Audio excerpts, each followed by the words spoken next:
আমরা এখন চলে আসছি কিন্তু আইফোন নিতে। এটা কিন্তু তো গাইস আজকে আমার স্বপ্ন পূরণ হতে চলেছে আর আমি আইফোন কিন্তু নিবে 19 আর 19 কিন্তু এখন আইফোনের দরকার, কারণ ভিডিও কন্টেন্ট কন্টিনিউ চলতেছে, সেই জন্য বাজেট কিন্তু আমার 13। শুনলাম এখানে অফার টফার কিছু আছে, চলো যাওয়া যাক। তারপর হচ্ছে আমরা দেখবো কি হচ্ছে না হচ্ছে, সমস্ত কিছু দেখাচ্ছি। এই ব্লগটা কন্টিনিউ দেখো। হ্যাপি সরস্বতী পূজা। চলো। কিন্তু নিতে আসলো 13, কিন্তু আমি ওকে বললাম যেহেতু এখন কম দাম চলতেছে 16টা, তো ভাই 16টা নিয়ে নি, একবারে ভালো জিনিস পেয়ে যাচ্ছি। আর 16টা কিন্তু যেটা চলছে রিলায়েন্স ডিজিটালে, এটা কিন্তু অনলাইন থেকে 4-5 হাজার টাকা কম কিন্তু এখন কিন্তু অফলাইনে পাওয়া যাচ্ছে রিলায়েন্স ডিজিটালে। তাই বললাম যে কি আর 13 নিবে, এখন 13 কি জামানা আছে, তাই 16 নিয়ে নেয়। তাই আমরা প্ল্যান করলাম যে 16টাই বুক করবো। কালারটাও খুব সুন্দর হয়েছে। আর তারপর শুনলাম নাকি এখানে 15 আর 16 আর 16 প্রো ম্যাক্সের কিন্তু অনলাইন থেকে আরও 4-5 হাজার টাকা কম কিন্তু চলেছে এই রিলায়েন্স ডিজিটাল।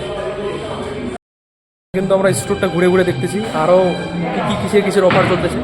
আর এখন আমাদের প্ল্যান হচ্ছে সাউন্ড বারের দিকে, দেখি কোনটা নেওয়া যায় আমাদের। এটা যদি ওয়াটারপ্রুফ হয়, এটা ওয়াটারপ্রুফ কিনা সেটা হচ্ছে বড় কথা, যদি ওয়াটারপ্রুফ হয় তাহলে এটা নেওয়ার প্ল্যান হচ্ছে। হ্যাঁ ওয়াটারপ্রুফ। কিন্তু ওইটা বললাম। এখন চলে আসলাম হচ্ছে গাইস উপরে, নিচে ফোন প্যাক হচ্ছে আর এখন তো চলে আসলো।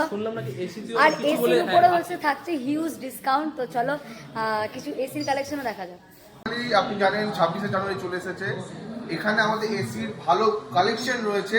আর যদি অফার যদি বলি, আগের থেকে জিএসটি কমে যাওয়ার জন্য আমাদের প্রাইসও ড্রপ হয়েছে, অ্যাডিশনাল স্টোরেজ ডিসকাউন্ট সেটাও পাচ্ছেন সাথে পাচ্ছেন লিডিং ব্যাংকের কার্ডের উপর আপ টু 26,000 টাকা ডিসকাউন্ট, আর পেপার ফাইন্যান্সে রয়েছে আপ টু 30,000 টাকা অবধি ক্যাশব্যাক অফার।